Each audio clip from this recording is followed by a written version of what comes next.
So let's bring in an asset in Unity 6.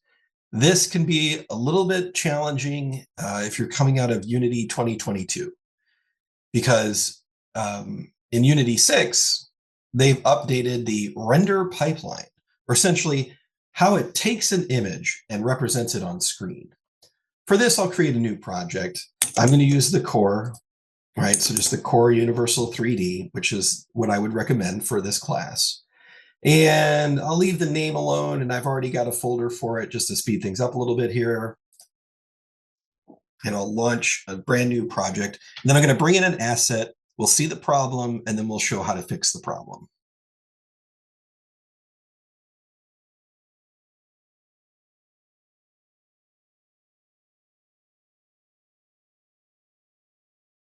All right.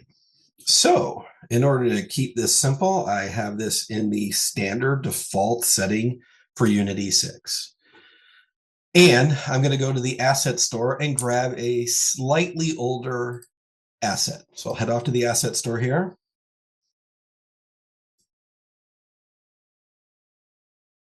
There we go. And as I can see, I'm not signed in. I'll simply click and sign in because I was signed in Unity Hub and in Unity itself. It'll transfer that sign in here. And I'm going to go ahead and look for tree. And I think I'm going to end up getting something I've already picked up, but as normal for me, no paid assets. Please just do free assets. And I want 3D free assets. And I'll scroll on down and try to find something that I've probably already used. I like these. I've used them before. As you can see, it says I've purchased. They were free. It just means they're in my account as a free object. I'll click on them. And that brings me here to these low poly trees, which will be relatively easy to bring in. I'm going to click on Open in Unity. You can see that they were released in 2017, and this is the latest version. So it's been a while, which means that these were built before Unity 6. I'll open them in Unity. Okay. And so here are the trees. Now I've already downloaded them, so you wouldn't have to wait. I'm going to import them into my project. I'm going to import everything so we can see everything is checked there. We're going to do that. I'm going to get the package manager out of the way. And over here on my assets, I can see Darth Artisan. And there are the free trees that I've downloaded. And I can see that there are meshes, prefab, scenes, and textures. These are normal. You're going to get a lot of different folders in your assets that you download, depending on how complex they are. I'm going to go ahead and create a surface to put these on, since I don't want them floating in space. I'll take a 3D object. I'll do a cube. I'll call that cube floor. There we go. And I'm going to stretch this cube out just so that it seems like a surface.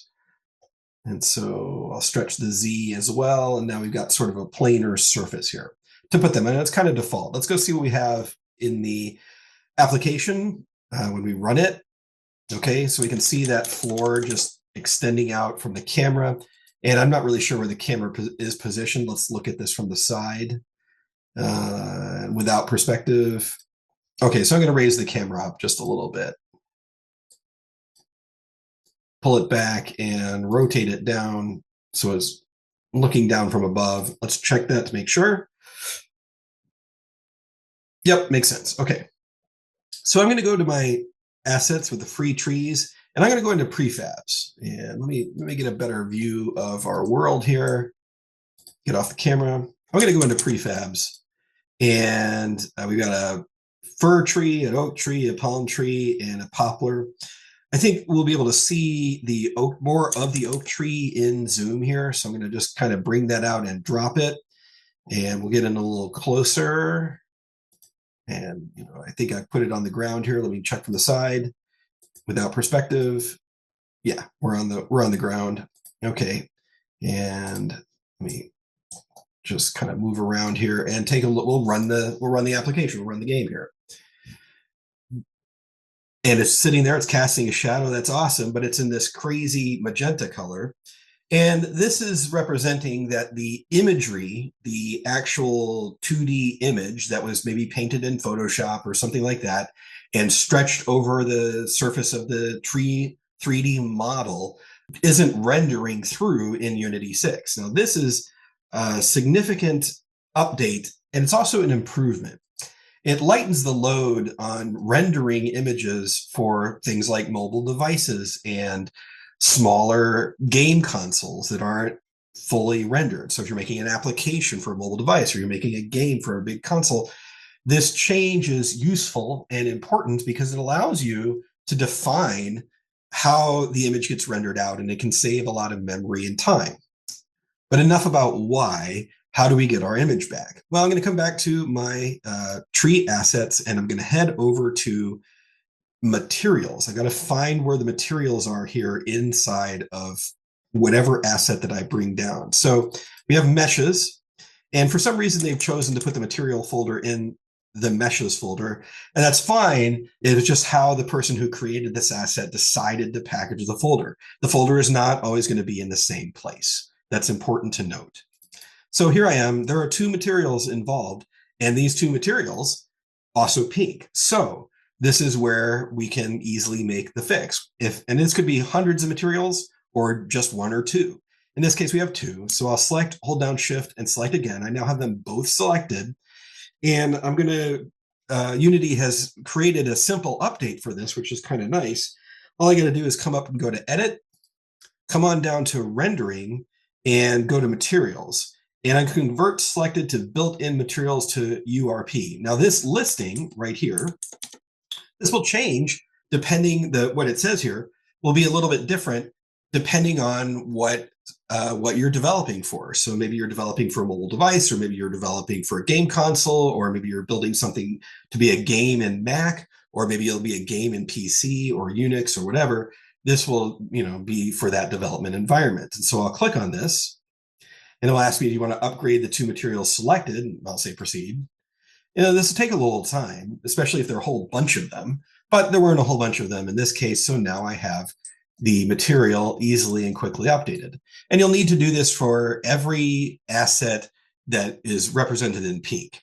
So you'll find things out there that will automatically render because they're already set up for the render pipeline that you happen to be using. In this case, I brought in an asset that was very generic, not for this particular render pipeline. And the render pipeline just means when you export your Unity project to a specific device, I'll come on up here and show my build profiles, right? That's where we're going to go.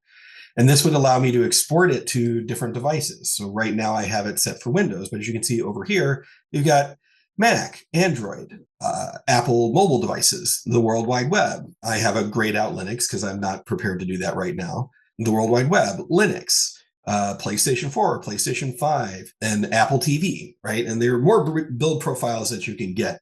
And so since all of these are different devices and render imagery slightly different, for right now, I've updated it so that it will work in Windows. Hooray. I might be able to download something that was already ready for Windows. I might download something that was already ready for OS, and so on. But that's the quick version of how to get everything running. Let's take a look at it in the application. And there it is. Casting a shadow, showing the colors. Everything looks pretty nice. All right. Hope that helps. Thank you very much.